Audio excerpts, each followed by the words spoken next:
FA ဖလားပိုင်ရှင် Manchester City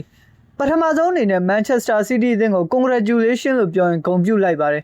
Manchester City အသင်းကတော့ခြေစွမ်းမတည်မငြိမ်ဖြစ်နေတဲ့ကာလမှာပြည်တွင်းစုဖလားနှလုံးဖြစ်တဲ့အချိုရဖလားနဲ့စော်မရှိဘဲမရှိဖလားတွေကိုစုခူးနိုင်ခဲ့ပါပြီ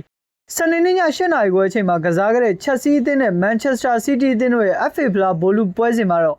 Man City အသင်းဟာ Anthony Semenyo ရဲ့ပွဲကစားချိန်82မိနစ်မှာသွင်းယူခဲ့တဲ့တလုံးတည်းသောဂိုးနဲ့ Chelsea အသင်းကိုအနိုင်ယူပြီးဗိုလ်ဆွဲခဲ့ပါတယ်။ဘောလုံးပွဲဖြစ်တာနဲ့ညီနှစ်သင်းလုံးလူစုံထုတ်ကစားခဲ့ကြပြီးတစ်ဖက်နဲ့တစ်ဖက်အမှားဆောင်ပြီးတော့လည်းကစားခဲ့ကြပါတယ်။ Man City အသင်းအနေနဲ့လည်းတိုက်စစ်မှာလူစုံတက်ဆုံနဲ့ကစားခဲ့သလို Chelsea အသင်းအနေနဲ့လည်းCucurellaလိုကစားသမားမျိုးကိုတောင်ပန်နေရာအထိတင်ကစားပြီး Man City အသင်းရဲ့တောင်ပန်တိုက်စစ်တွေကိုဖျက်တောက်ဖို့ကြိုးစားခဲ့ပါတယ်။ဒီလိုနဲ့ပဲပထမပိုင်းကပြင်းစရာကောင်းတဲ့ကစားပုံဂိုးမရှိသေးရလက်နဲ့ပဲပွဲပြီးဆုံးသွားခဲ့ရပါတယ်။ဒုတိယပိုင်းအစမှာတော့ Man City အသင်းရဲ့တိုက်စစ်ဆင်မှုတွေပုံမထိရောက်လာခဲ့ပြီး Chelsea အသင်းရဲ့တံမြန်တိုက်စစ်ဆင်မှုတွေကိုလည်းတစ်ခါတည်းရန်တွေ့ရှိခဲ့ရပါတယ်။ Penalty ထိဆွဲခေါ်သွားဖို့ပြင်ဆင်လာခဲ့တဲ့ Chelsea အသင်းအနေနဲ့ပွဲကစားချိန်82မိနစ်မှာတော့ Penalty area ရဲ့ဟာလန်ရဲ့ဖြတ်ချိုးပေးလိုက်တဲ့ဘောလုံးကို Anthony Semenyo ရဲ့ပိတ်သွင်းမှုကနေတဆင့်ဦးဆောင်ကိုခွင့်ပြုလိုက်ရပါတယ်။ဦးဆောင်ကိုခွင့်ပြုပေးရတဲ့နောက် Chelsea အသင်းအနေနဲ့ Patronato, Liam Delap, Garnacho တို့လိုတိုက်စစ်အားသန်ကစားသမားတွေကိုထည့်သွင်းပြီးခြေပါကိုပြန်လည်ရရှိဖို့ကြိုးစားခဲ့တဲ့ဆိုပေမဲ့ Man City အသင်းရဲ့ခန်းစစ်ကိုမထိုးဖောက်နိုင်ခဲ့ပဲတကိုးကိုမရှိတဲ့ရလက်နဲ့သာပွဲပြီးဆုံးခဲ့ပါတယ်။ Premier League အမှတ်ပေးစရာမှာလည်းအဆင့်9နေရာထိရောက်ရှိနေခဲ့တဲ့ Chelsea အသင်းအနေနဲ့